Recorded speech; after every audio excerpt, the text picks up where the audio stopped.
the True Objective Podcast with Objectivist girl Lauren Rumpler and Liberty.me writer Calvin Thompson. The True Objective Podcast, dispelling myths about our society.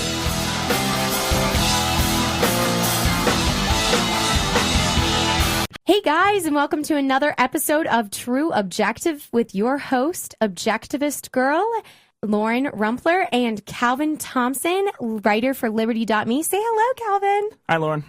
Okay, and we also are lucky enough to have Adam Kokesh on our show.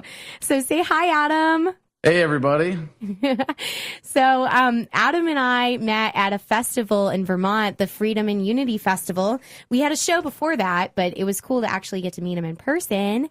And have you ever met? Hey, Lauren, you don't have to lie. I'm way better on the internet when you don't have to smell me. That's true, Adam. Beat me to the punch there. Have you ever met Adam, Calvin? I think we've said hi like once, but that's been about the extent of it. So wow. We have been in the same proximity. Was he polite to you? Well, if you consider offensive odor to be rude, then no. But otherwise, yeah, it was pretty cool. The conversation didn't last long, obviously. Oh, man. Well, yeah. You kind of forced my hand there. I was ready to run away, too. So, Adam, today we're doing the third show in our series on the history of money. And the criteria for money, again, is imperishable, rare, homogeneous, easily stored, not subject to wide fluctuations of value, and always in demand among those who trade with.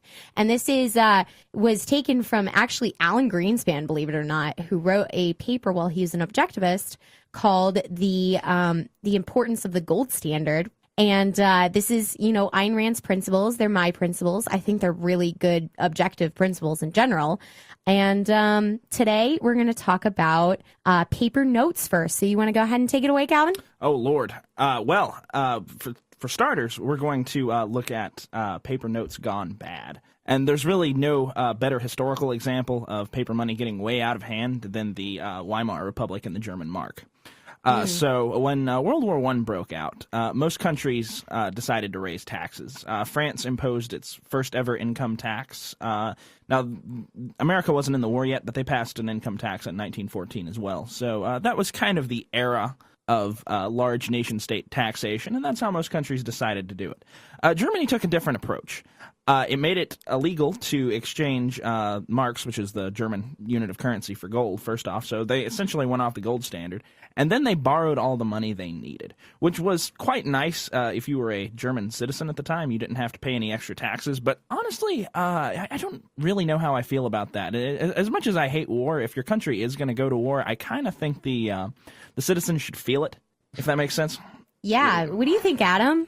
Oh, that's such a tricky question. I mean, it's like, if you're getting robbed, should the robber be polite when he, when he sticks the gun in your face and say, can I please have your wallet? It's kind of like, who really cares if you're killing people? But the point is well taken there, Calvin, that if people understood and felt it directly, of course, we wouldn't have the kind of inflation tax problem that we have today. But no one understands it.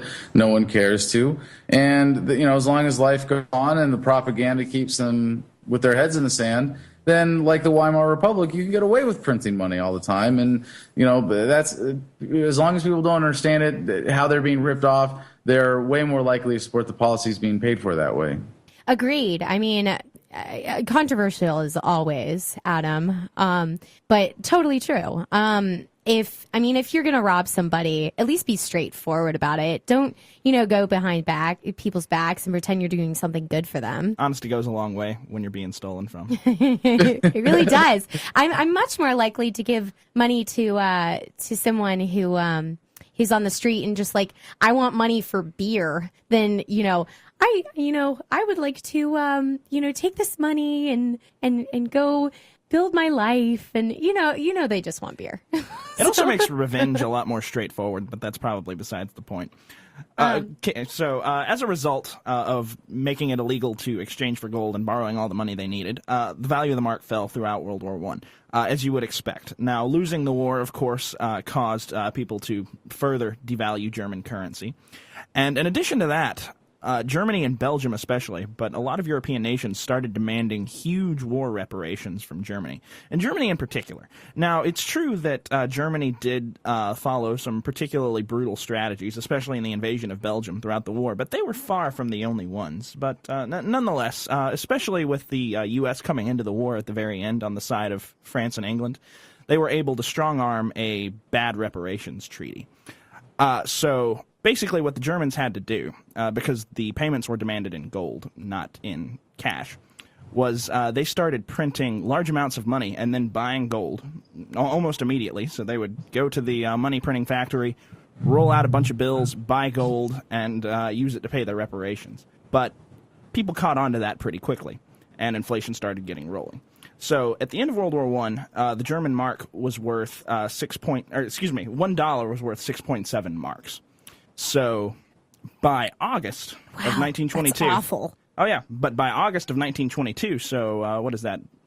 World War I ended in 1918, 1920, 2022. So yeah, 4 years later, it was 320 marks per U.S. dollar. And they started throwing all these financial conferences in Germany to try and fix things, but those led nowhere. Those led to even more lack of confidence in the German mark, and so it kept getting worse and worse. By December of that same year, the dollar was worth 800 marks, and in the beginning of the next year, because German currency was basically completely worthless by this point, France and Belgium invaded the Ruhr Valley. Not really invaded as much as they occupied, and basically demanded that all the German factories there start paying the reparations in goods. Well, the workers went on strike, and long story short, by November of that year, the dollar was worth, let's see, let me count the zeros.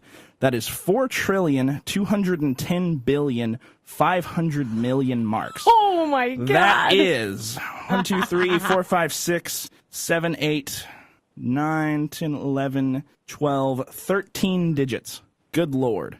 So this just really, really, really proves what having an unbacked currency really does. Because when they can print it, they are able to just completely devalue the entire currency. I mean, this country, wasn't it much more beneficial to burn this currency for fuel than it was to actually use it?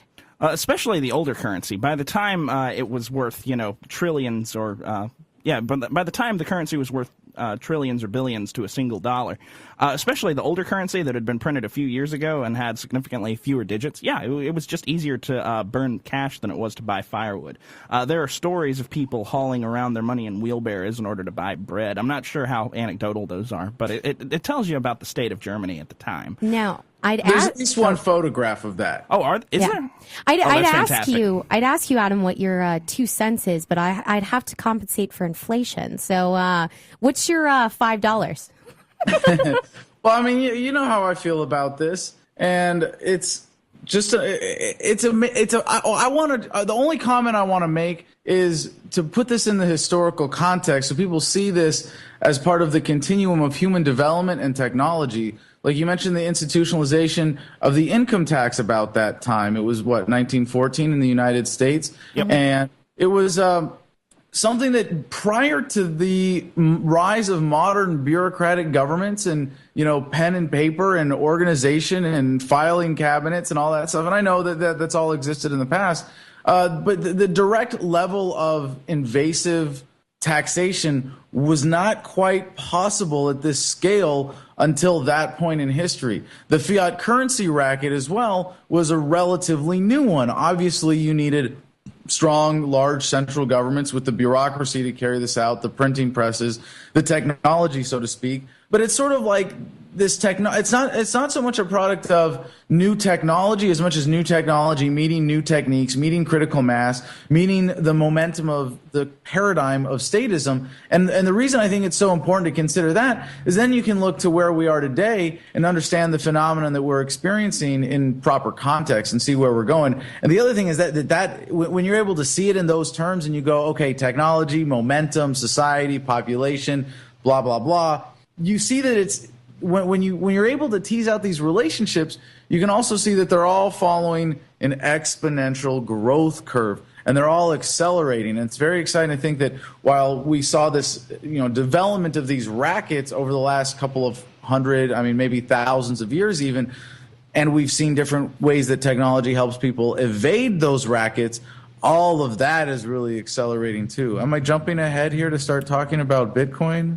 No, it gets Anytime. mentioned every single show. It's brought up because, I mean, you can't be into economics and not love Bitcoin. So, of course, every show that's just brought up, we're doing a whole separate show on Bitcoin at the end. We're going to have some Bitcoin experts. We're really excited about it. And this is all building up to Bitcoin.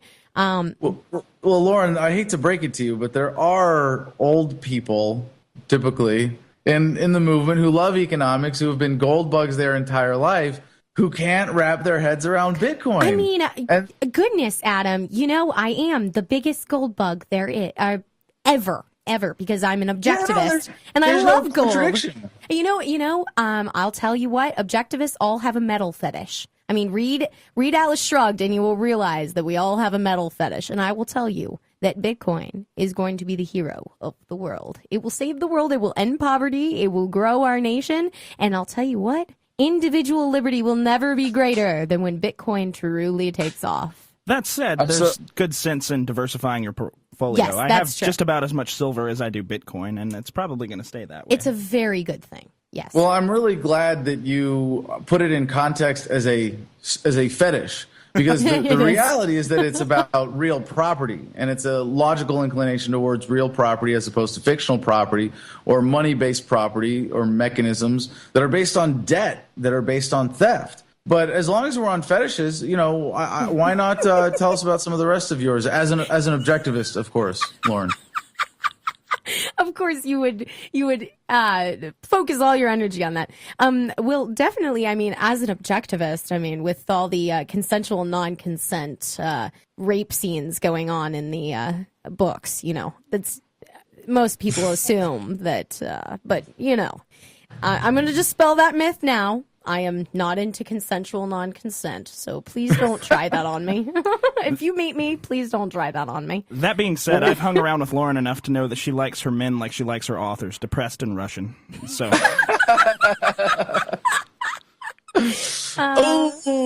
Well, Lauren, I have to ask you then, as objectivist girl, is it still objective of me to have a foot fetish? Is that okay? Yes, because the foot is definitely an object to be objectified. Important and undervalued. Yes, and those are the kind of currencies we should be going for.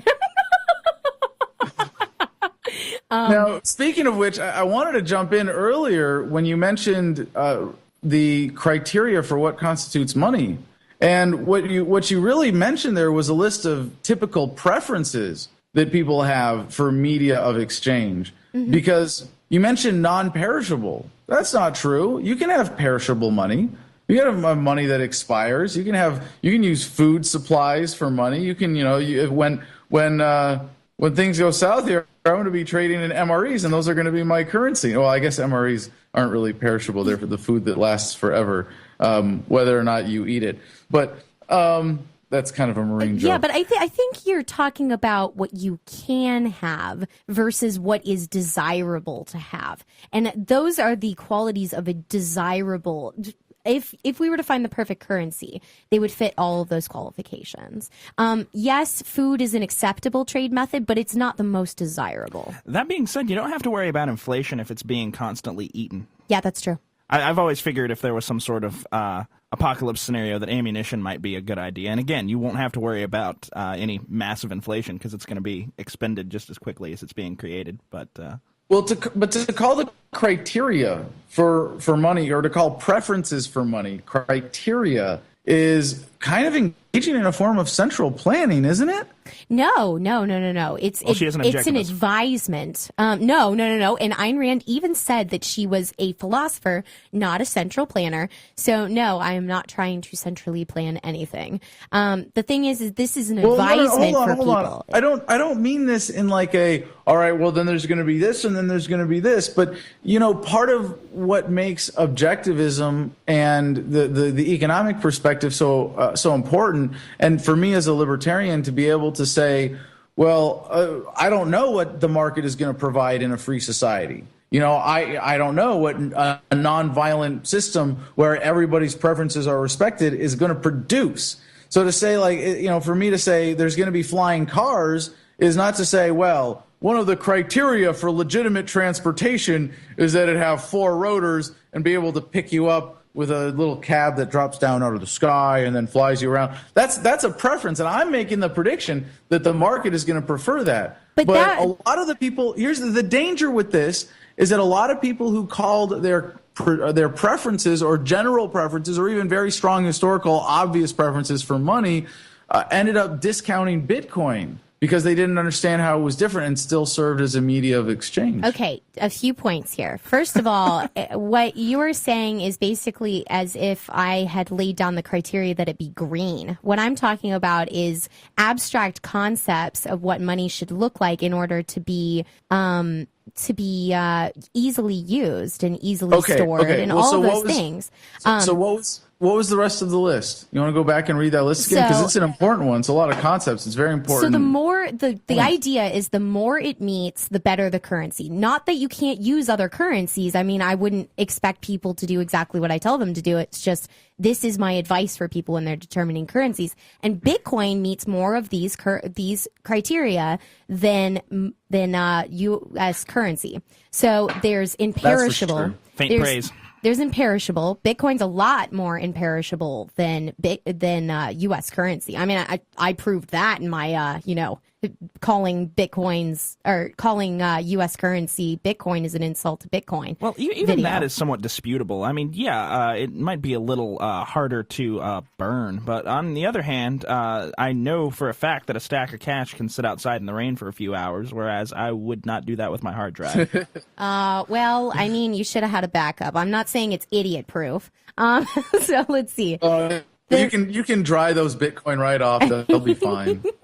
And then rare, certainly I will tell you that Bitcoin is much rarer than U.S. currency by a long stretch. Homogeneous, both of them are homogeneous, which is fine. Hold on, rare is really relative. It doesn't have to be rare. I mean, how many Satoshis are there? 21 trillion, whatever it is, quadrillion Satoshis? It's 21 million. It's 21 million. 21 million Bitcoin, but how many Satoshis in there? And 21 now, you can say there's more than 21 million dollars out there, but if Bitcoins are infinitely divisible, then again, scarcity isn't really it. To talk about scarcity, it only applies when you have non-digital currencies. And this is one of the things, again, for the first time, technically Bitcoin isn't rare, but it's capped in its absolute number of whole units. Which is really a different phenomenon. It can be completely common. We could put Satoshis in the hands of every single person. So rarity is sort of like that. There's an imposed scarcity through some mechanism. If it's a natural commodity like gold or silver, then yes, rarity is essential because that serves as the cap. But like the U.S. dollar, it's not. It's rarity is really relative to how many are printed, but you could count that against molecules of gold and say, well, no, dollars are more rare than gold. But that's just it, is that, I mean, wouldn't rarity be a good thing? Wouldn't you prefer your currency to be rare? Because it's worth more. If you have a smaller amount, it's worth more because there's more demand for it. Until it becomes impractical. I mean, these are logical conclusions. I mean, these are not in a way, you want the currency to be ubiquitous. You want it to be everywhere. You want the absolute number to be capped, but you don't want it to be so rare that it's not functional as a currency. I reject that as a criteria for money, and I can even give you an example of a monetary system that's entirely legitimate and voluntary, where I really would have no preference in the money being rare or not. I mean, you kind of do in the sense that you want yours to have value, but if you have a credit-based currency like Mountain Hours or Ithaca Hours, you, in a sense, for the strength of that monetary system, at least at some point, you want there to be more of them in circulation. As long as they're being honored, as long as they're based on, and it's not a time credit, it's not discounting the value theory of labor, trying to substitute the labor theory of value, and it's based on what is the value of an hour of unskilled labor. And if that's even the case, even hours in the day are rare. I mean, that's according to what? According to I don't know, Ayn Rand, praise be unto her name. average lifespan of the human being. I mean, like, it isn't that long. You've lived quite a Compared few to hours. minutes, there are a lot less hours in the day. Compared to seconds or milliseconds, it's all about the unit you choose to. I cannot believe we are in this debate. I am not. I've been presenting this in several of my shows. I've not had one person argue with this criteria. Not one. Well, now you and I've had I'm sorry, I've I'm- had amazing economists on my show, but Adam Kokesh is going to debunk the theory that this has any legitimacy to it. No, there's a lot of legitimacy. It's just important to show that it's criteria. It's not like absolute criteria. It's just general market preferences and advice for competition. But Lauren, come on. You know you had me on because I'm the ultimate contrarian who will still do whatever you say when it comes down to the end of the day. Yes, I am aware of that, Adam. But anyway, I really did want to get to some of the stuff in the show. We should have a separate show where we argue this. Like, I want to have you back on to argue this, but this would be the whole show if we kept doing this. Well, I'm not So, done with it yet. we- Now, Oh, I wanted God. to make sure that I was I wanted to talk understanding. about the Royal Mint. Well, we'll get there. Don't worry. Okay. I wanted to make sure that I was kind of on the same page with you, Adam. So what you were talking about with the whole central planning thing is that essentially it goes back to the knowledge problem. Yes. I'm trying to think of a way to say this. Objectivists Nicely. claiming that something is absolute is essentially making the same mistake that central planners do because they claim to know in advance the solution to a problem that they might not. That is essentially. not what I'm saying, and that's not why what I'm you're an saying, it's that's what why we're I'm saying. an open objectivist, is because I don't think that there are concrete solutions. I think with advancement in technology, our solutions become larger in scale, and I think that there is a vastly larger number of solutions for things as things grow. But I think that this list honestly represents the things that you should be considering when you're considering a currency. Well, yeah, sure, but you're not going to find any currency that meets all of these. No. And I mean, I'm hoping someday you will be able to. I would be the goal. But the thing is that this allows you to kind of look at things and see how many of the criteria it meets. And I think when you look at this, it really, really supports Bitcoin. It's really amazing. More than gold. And I think that really speaks to how good the list is and how good Bitcoin is, honestly. Well, sure, but it's more guidelines. But Yeah, was it's I reading guidelines. where you were coming from, Adam? Did that sum it up? Yes. Okay. Yes. That's all I'm saying is that, you know, we need it and this is the tough thing in all economic conversations. You know, for libertarians, when you're coming at it from an objectivist perspective or, you know, an Austrian perspective or whatever the case may be, is that we have all of these important fundamental market concepts that apply to everything, supply and demand, you know, the nature of exchange, what is money, how does it work? And then when we talk about money, it's like we kind of forget some of those principles because the central banks have always taken on some kind of central planning role for money. And now we see in front of us this beautiful frontier opening up with Bitcoin where there's no central planning except in the originators. And I don't even like to say Bitcoin when talking about this as much as cryptocurrency as a concept. But who knows? Maybe in 100 years, we're all going to devolve into monkeys and we're going to want to use bananas as currency again. And everybody's going to be perfectly happy with that. I'm sure you'll be leading that, won't you, Adam? Because you are definitely by nature a monkey. That's Well, truly who you are deep So down are you, inside. Lauren. We're all monkeys. Hey, It's a thing. You know what I'm We're gonna be not saying? monkeys. We're apes. We're Yeah, not apes even. are We're a not even subset of monkey. apes, and not even an ape that's existed. An ape is not a monkey. You oh my might as god! well argue that we're not mammals anymore. You can never stop being something that you You're are. not. Yeah, we're not. Monkeys are not apes. They're not. No, apes are a subset of monkeys. No, they're not. But anyway, Okay, clearly we need an evolution episode at we some need point. an evolution episode. Okay, so Hey, baby, I got some bananas. You want to come back to my place? oh god, and with that, we are moving to the Royal Mint. The eyebrows are what really did it. I'm taking back control of this. All right. So the next thing that I want to talk about is the Royal Mint, because we're talking about how bad it is to inflate a currency by overprinting it. And one of the really good examples is the Royal Mint. So the Royal Mint exists principally to mint coins for circulation in the UK. However, it is also it also manufactures and circulates coins for over 60 other countries, mint collector coins, and produces military medals and civilian decorations for the British Armed Forces and orders of chivalry. The mint originated over 100,000 years ago. Sorry. What? I really doubt that. I'm sorry. 1,100 years ago, producing coins for England and eventually Great Britain. Since 2010, it is operated as the Royal Mint Ltd, a company owned by HM Treasury under an exclusive contract to supply all coinage for the UK. Royal Mint Ltd is 100% owned by the HM Treasury, though the latter delegates shareholders' responsibility to the shareholder executive. As of 2013, the Royal Mint produces approximately 15% of the world's coin-based currency. From the 1970s to 2009, it produced all Order of the British Empire insignia. This is now contracted out to companies with a royal warrant of appointment.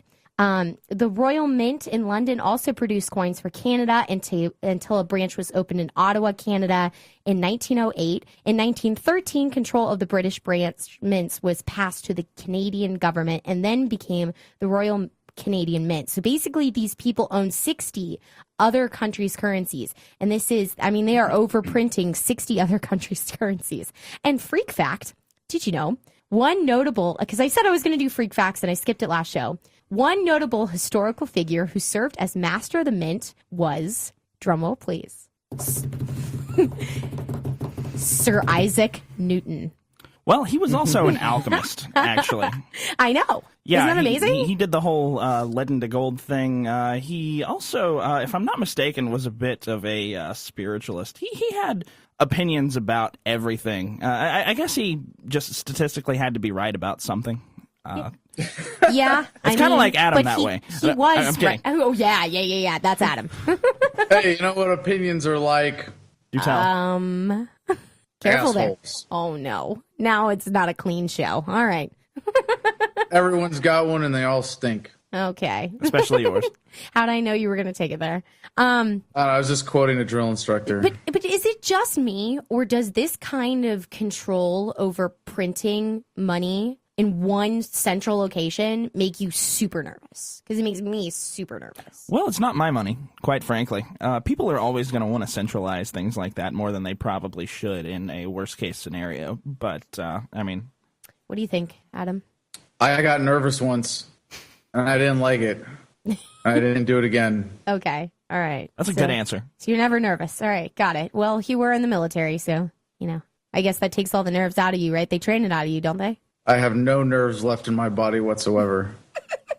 It makes things very awkward.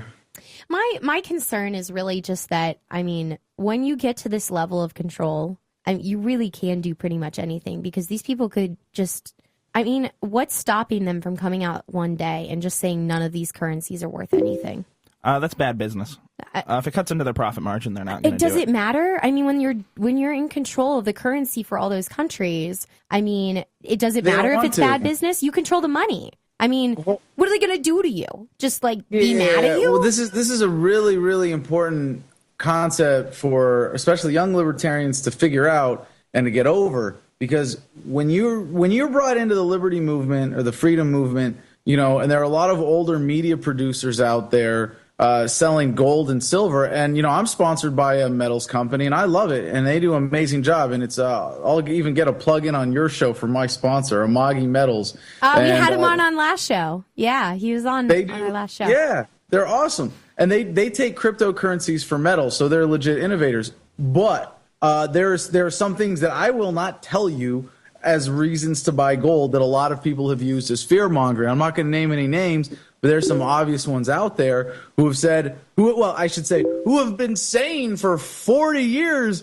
buy gold because the dollar's about to collapse. And that hasn't come true. And you know how you hear these predictions like every year, 6 months from now, sometime in the next, 13 and a half to 16.3 months, we're going to see the dollar collapse and gold is going to shoot to $10,000 an ounce. And you're just like, no. And if you think about it, the people in charge of the system, they have the best mathematicians and strategists and propagandists that money can buy, literally.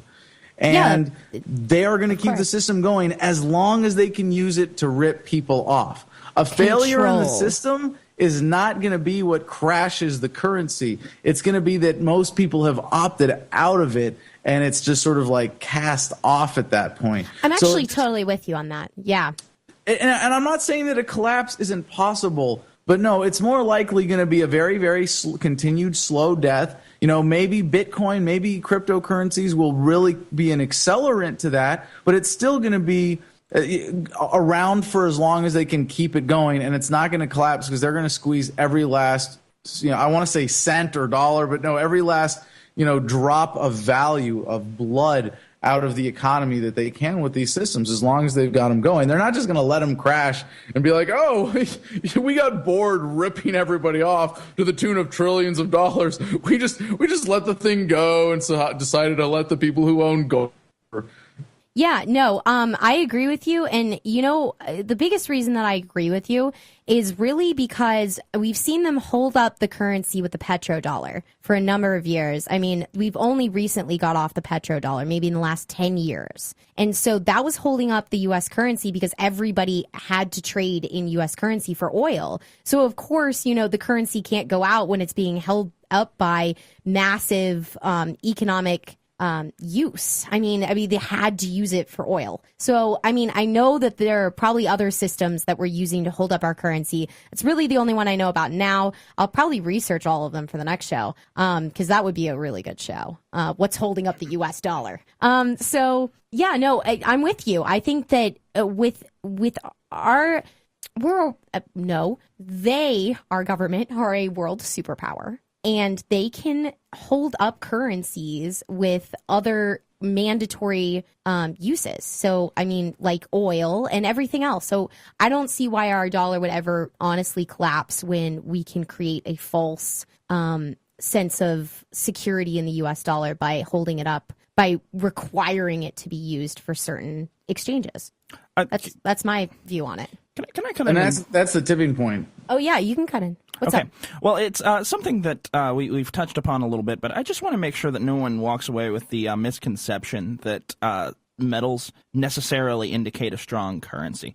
You can have a devaluing of currency with metal. To use a historical example, I believe the Romans did this, and it's happened a few times throughout history. If a ruler wanted to raise a tax, what they would do is they would start basically collecting all the old money whenever someone paid the state with it. They would shave off a little bit of the outside of a coin. And it wouldn't be much, but it would be enough that they could start piling all the shavings together and melting down more coins. There you go. So it's not really a solid currency that, shall I say, metal currencies can be devalued as much as anything else. What Yes. really ensures the devaluing of a currency is the presence of a central nation state. Yes, agreed. And that's why Bitcoin is so awesome. And I think that should be, I guess it's covered by rarity, but honestly, that should be added to the list, is not controlled by a central state. Tamper-proof, basically. Yeah, it's tamper-proof.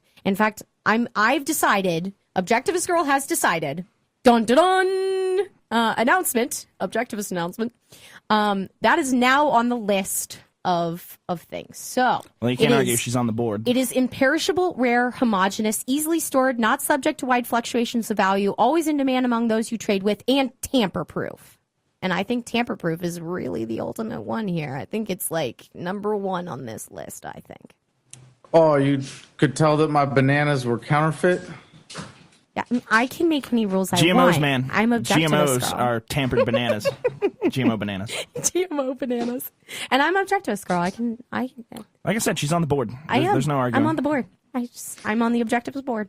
I know a lot of people that want to kick me off the board, but that's okay. We're not going to go into that.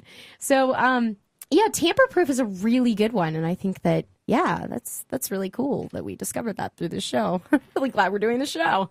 So, let's see. So we've talked a little bit about what inflation can do to a currency, and when something is not tamper-proof, they can just mess with it and inflate it and print it and do whatever they want to it. So I guess it's really time to start getting to the U.S. dollar. and looking at, what's happened with the U.S. dollar. So the first thing was the Great Depression. And the Great Depression officially began with the stock market crash on September 4th in 1929. But for over 50% of the U.S. population who lived on farms, the Depression began 10 years earlier when the dramatic fall of commodity prices, when demand in Europe dried up at the end of World War I.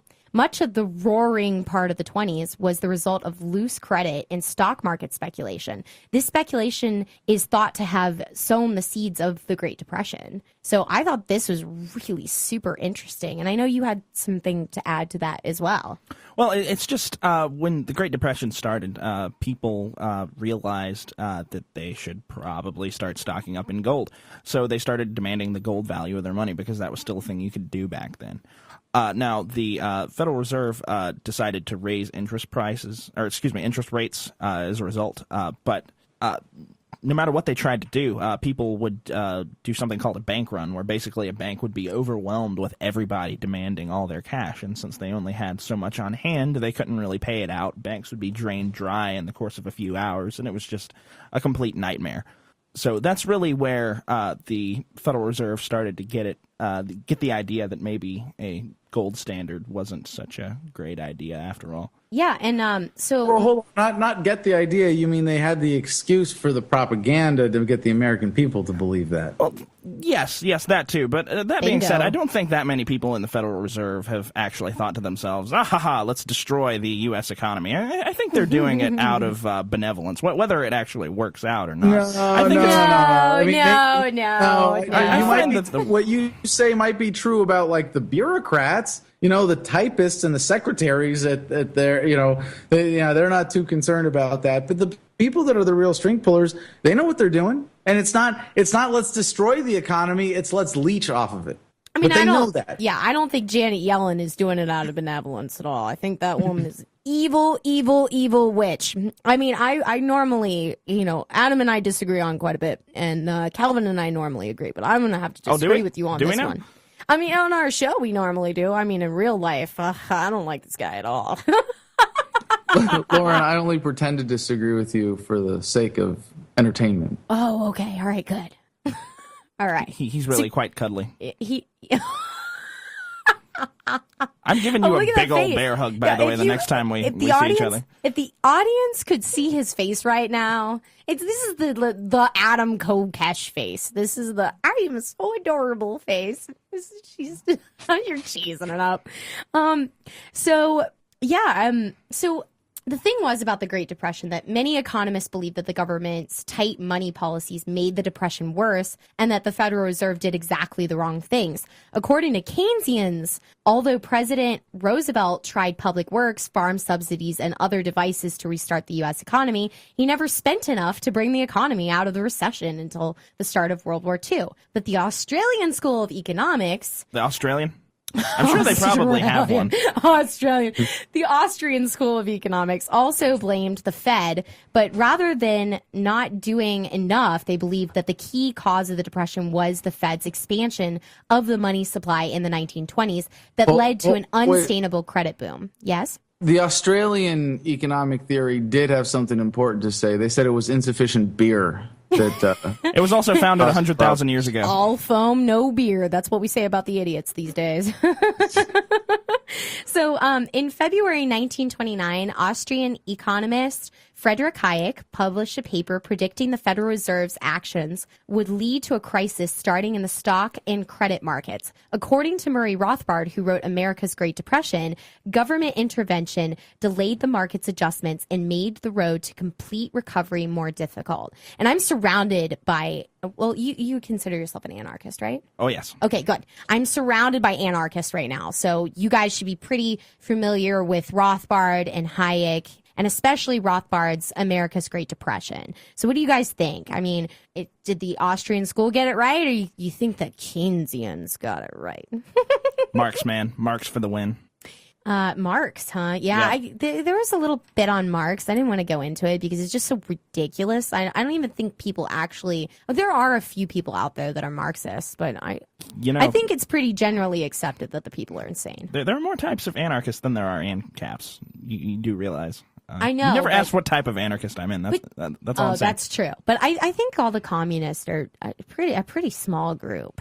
I mean, You say am I that. wrong? I mean, the You people kind that- of are, to be perfectly the honest. There are more of them people than that- there are us. They're I'm not really talking- surging or doing anything, and they're not particularly active No, but right they're now. They numerous. still go and co-opt protests. And but I wanna there's be a big clear. chunk of old anarcho-communists in America still. I want to be clear. I'm talking about the people that actually consider themselves to be Marxists and consider themselves to be communists, not the ones that are actually communist and in total denial. Like, I want to save America I from don't. communism. No, I'm definitely not counting people that are in denial about it or just don't understand what they're doing. But no, and I wouldn't. I think a lot of them, from my experience, have enough intellectual snobbery, if nothing else, to not say that they're Marxists. They're their own kind of communist or anarcho-socialist, or that they've read someone else that puts a finer point on it. But there's, I haven't tried to put a number on it, but it depends on how you count libertarians. I mean, how many of us are there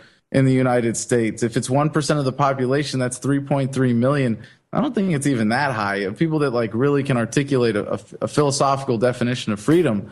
And the anarcho-communist socialist strain in America, if there are a million, or if there maybe if there are a million true libertarians, there's got to at least be a few 100,000. Something at least on that scale of people that really do believe in this. And what most of them believe in is the ultimate end goal is a stateless society, just with a very warped concept of property rights and some unrealistic concepts for organization. I got to tell you, I think the number of libertarians is actually higher than we think it is, mainly because a lot of people don't realize they're libertarian.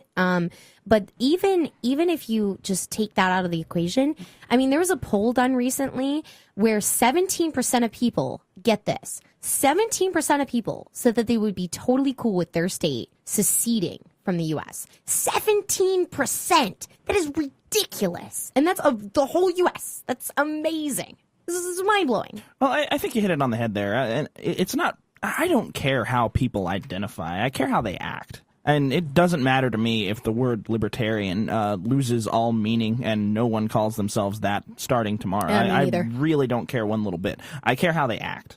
And if they act as we currently define libertarianism, then that's fine with me. Agreed. Well, I get your point. I disagree on the word. I think the word has value as a Objectively? objectively. I think the word. okay, I think we should Only start using objectively. words for money. Actually, Yes. I mean, you can invent as many words as you want, but there's still kind of a natural cap. They're pretty rare. They're meaningful. They're valuable. They're divisible into letters at least. So they've got more quality features as money than the Federal Reserve notes that we've been playing with. No, but seriously, the idea of the word, I think it really does mean something. And you're right that ultimately how people act is more important. But the word libertarian is someone who believes in freedom.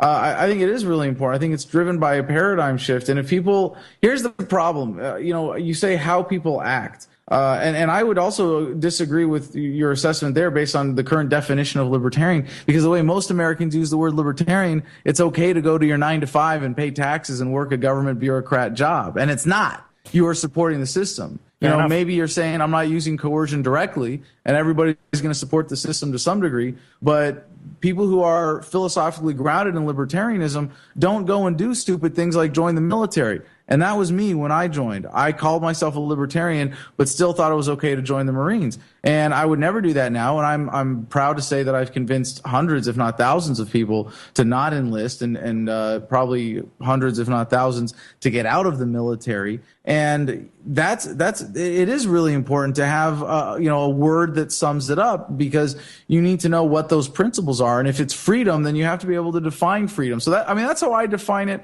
That's my cutoff. Sam Konkin III liked to say there are two definitions of libertarian. One, anybody who calls himself a libertarian, and two, anyone who agrees with me on absolutely everything. And I don't want to take that position. I don't want to be that guy saying well, you don't agree with me on everything, you're not a libertarian. But I think if you can articulate a consistent philosophical definition of what freedom is, even if you accept some version of the state within that, I want to welcome that. I want to of libertarian as somebody that simply believes in freedom.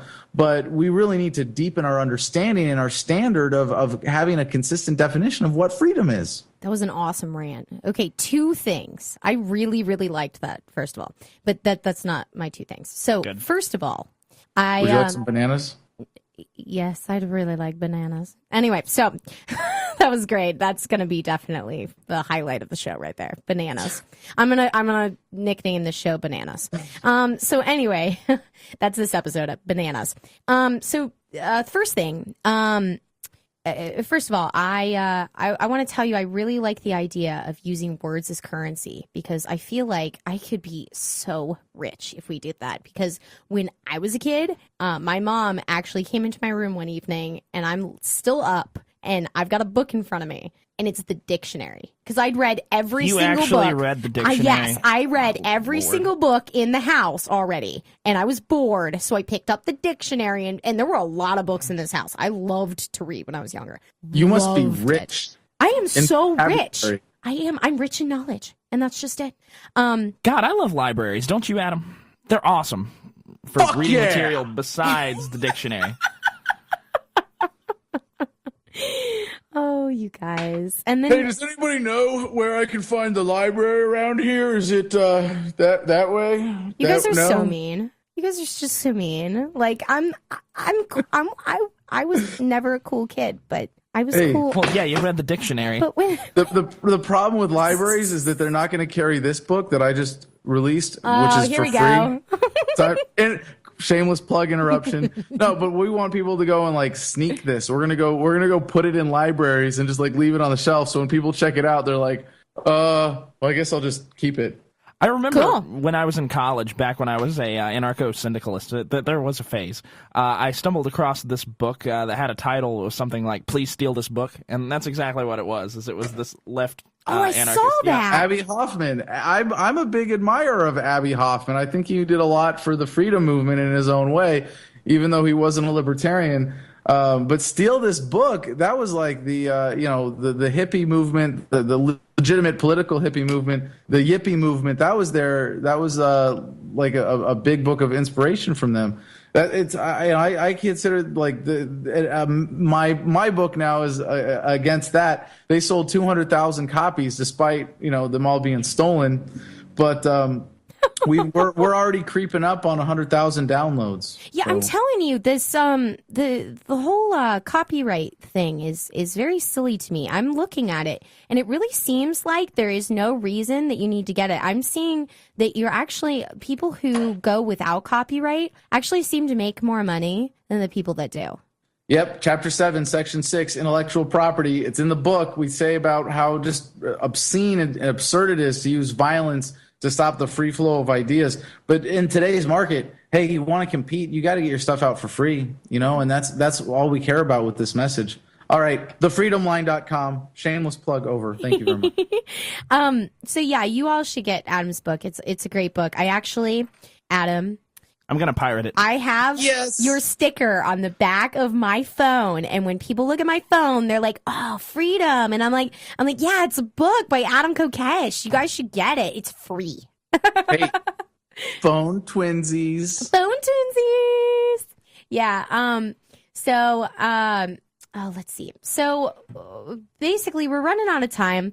But what we're going to talk about in the next show is we're going to start in 1933 when FDR signed the Gold Reserve Act. Boo. And then we're going to talk about Nixon, obviously, because that's the logical thing we do after that. And then we're going to kind of go over why it is that being off the gold standard is a negative thing. And we'll go over several reasons for that. And then I really want to go over the petrodollar. So that's the other thing. And then I'm hoping that we can wrap that up in the next show. And then we will finally be able to do our show on Bitcoin. And we're really excited about all of these shows. And then we may have a really special surprise for you. I'll be able to tell you next show, hopefully. Oh, I But thought we were gonna do it anyway, regardless of our we possible. are going to do it anyway. So after we are done talking about money, we are going to go ahead and we're going to start talking about the 44 worst presidents.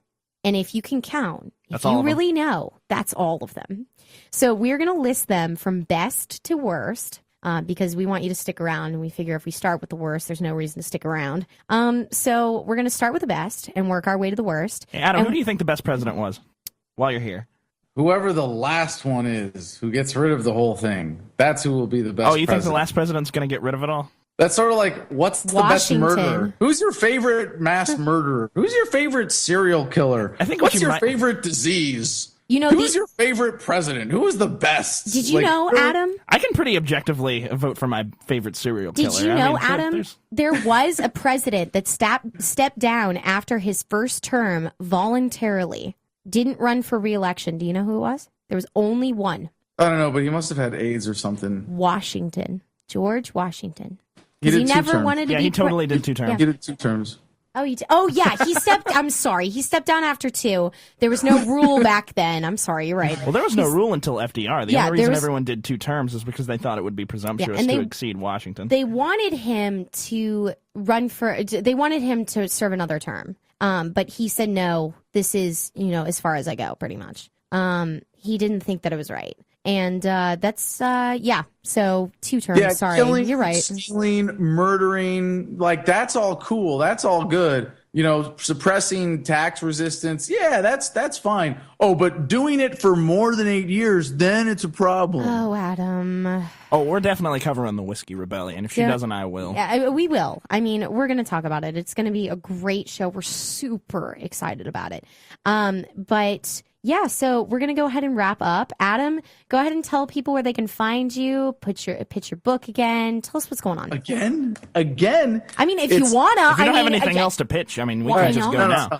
I Yeah, will. that's what I will thought. pitch an idea with this right now. Aside Okay. from the idea of Stealing it? universal nonviolence as the definition of a free society, but more importantly, we really have to be blunt about where we are as a movement and how small we are and how far behind we are from being able to really achieve our goals. Our goal is to build an audience, or if our goal is to make a living as an activist, that's fine. That's great.